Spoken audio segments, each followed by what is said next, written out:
最強の焚き火台、その名も火焚き。最近の焚き火台は軽くてコンパクトがトレンドですが、それよりも高品質なものを作りたい。創業100年の鋼会社が本気で作った焚き火台が火焚き。耐荷重はなんと100キロ。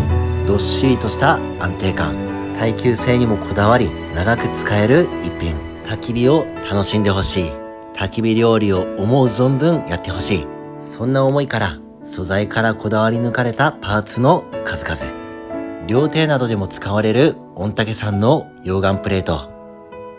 これを並べるとなんとオーブンに。